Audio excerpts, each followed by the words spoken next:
जय Hind students.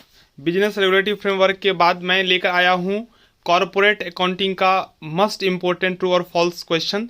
Business regulatory framework में बहुत सारे क्वेश्चन आए थे जो मैंने गेस किया था, तो ठीक उसी प्रकार से कॉरपोरेट अकाउंटिंग में भी वही होगा। चलिए अब लग जाइए कॉरपोरेट अकाउंटिंग का प्रिपरेशन करने में। यहाँ तो प्रैक्टिकल और थ्योरी दोनों है, दोनों आपको समझाया जाएगा लाइव के थ्रू भी और वीडियो के थ्रू भी।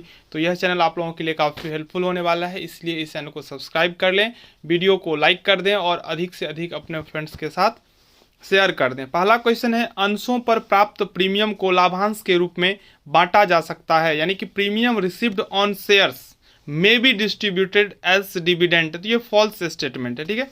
दूसरा प्रश्न है, संचित पूंजी को स्थिति विवरण में नहीं दिखाया जाता है, reserve capital is not shown in the balance sheet. True है।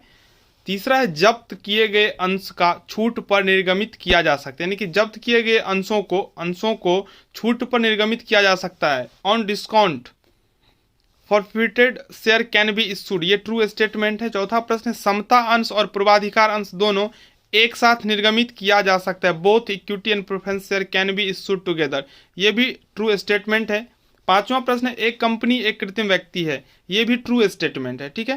Company is an artificial person, क्योंकि कंपनी का जो स्थापना होता है वो लॉ के द्वारा होता है, इसलिए कंपनी एक कृत्रिम व्यक्ति होता है और इसका लाइफ भी जो है वो बहुत होता है कि अमर होता है, इसको विधान के द्वारा ही खत्म किया जाता है, ठीक है। छठा प्रश्न, अंश जब्ती खाते में शेष पूंजी हानि बतलाता है। अंश जब्ती खाते में शेष पूंजी हानि बतलाता है, ये असत्य कथन है। The balance of forfeited share account represents A capital loss, ये सही नहीं है।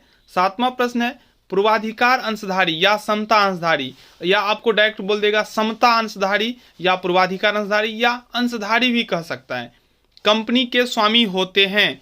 प्रेफरेंस शेयर होल्डर्स या इक्विटी शेयर होल्डर्स या share holders are the owners of the company, तो ये सत्य होता है। आठवां प्रश्न है, अंशों की जब्ती से अंश पूंजी में कमी आती है। For feature of shares results in the reduction of share capital, ये ट्रू स्टेटमेंट है। नाइन्थ है, एक कंपनी अपने पूर्वाधिकार अंशों का शोधन नहीं कर सकती है। A company can not redeem its preference share, ये असत्य है, ठीक है, क्योंकि एक कंपनी अपने पूर्वाधिकार अंशों का शोधन कर सकती है। एक चैप्टर भी है रिडेम्पशन ऑफ प्रेफरेंस शेयर, तो आप लोगों ने पढ़ा भी होगा, यहाँ तो आप लोगों को ज़्यादा दिक्कत नहीं होना चाहिए। फिर भी अगर आपको कोई दिक्कत होता है तो आप कमेंट में बताइए अपना प्रॉब्लम, मैं उसको सोल्व करके बता दूंगा। अगर आप हमसे जुड़ना चाहते हैं तो व्हाट्सएप ग्रुप का लिंक भी दिया हुआ है, आप व्हाट्सएप ग्रुप को भी ज्वाइन कर सकते हैं।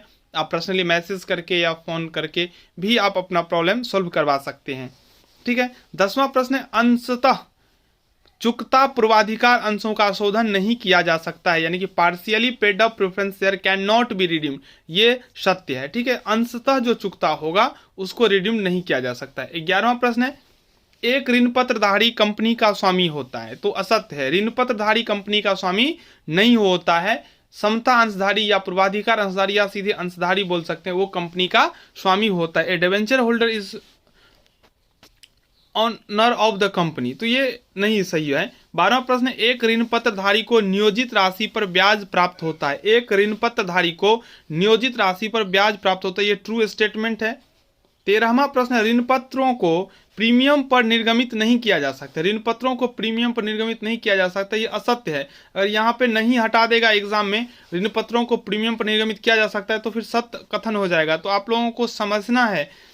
14वां प्रश्न, एक कंपनी अपने स्वयं के ऋण पत्र नहीं खरीद सकती है, ये असत्य कथन है, ठीक है। एक कंपनी अपने स्वयं के ऋण पत्र को खरीद सकता है, ठीक है। चलिए 15वां प्रश्न, ऋण पत्र शोधन पर प्रीमियम खाता एक व्यक्तिगत खाता है, यानी कि premium on redemption of debentures account is a personal account, ये ट्रू स्टेटमेंट है। 16वां प्रश्न, अपने ऋण पत्र कंपनी के विनियोग होते हैं। अपने ऋण पत्र कंपनी के विनियोग होते हैं, ये ट्रू स्टेटमेंट, यानी कि on debentures are investment of the company, ये ट्रू हो गया। 17वां प्रश्न है, शोधन पर प्रीमियम को पूंजीगत लाभ से अपलिखित नहीं किया जा सकता है। शोधन पर प्रीमियम को पूंजीगत लाभ में से अपलिखित नहीं किया जा सकता है। Premium on redemption of debentures can not be written off out of capital profits, ये असत्य है। 18वां प्रश्न है, कंपनी संचालकों को लाभ हानि खाता एवं चिट्ठा कंपनी की वार्षिक समय प्रस्तुत करना अनिवार्य है। बिल्कुल सही बात है, कंपनी संचालकों को लाभ हानि खाता और चिट्ठा कंपनी की वार्षिक समय प्रस्तुत करना पड़ता है। यही रिपोर्ट देखकर कोई भी व्यक्ति अपना पूंजी उस कंपनी में लगाता है, अर्थात शेयर खरीदता है। ठीक है, तो इसलिए वार्षिक सभा में ये लाभ हानि और कंपनी का जो चिट्ठा होता है वो दिखाना पड़ता है। 19वां प्रश्न है, कंपनी संचालकों के लिए कंपनी के चिट्ठे को कंपनी अधिनियम 2013 की अनुसूची 3 में दिए गए प्रारूप के अनुसार बनाना अनिवार्य नहीं है, ये असत्य कथन है। 20वां प्रश्न है, कंपनी अधिनियम की अनुसूची 3 में लाभ हानि खाता का प्रारूप नहीं दिया गया है, ये कथन सत्य है। एक दो बार अगर आप देख लेंगे ना तो निश्चित रूप से आपको एक भी ट्रू और फॉल्स में कोई प्रॉब्लम नहीं होगा। प्रारंभिक व्यय कंपनी का चालू दायित्व होता है, ये असत्य कथन है। प्रिलिमिनरी एक्सपेंसेस जो होता है ना वो कंपनी का करंट लायबिलिटीज नहीं होता, इन्हें एसेट्स में दिखाया जाता है। ठीक है, चलिए 22वां प्रश्न, अदत्त लाभांश कंपनी का पूंजी लाभ है। अदत्त लाभांश कंपनी का पूंजी लाभ है, ये असत्य है।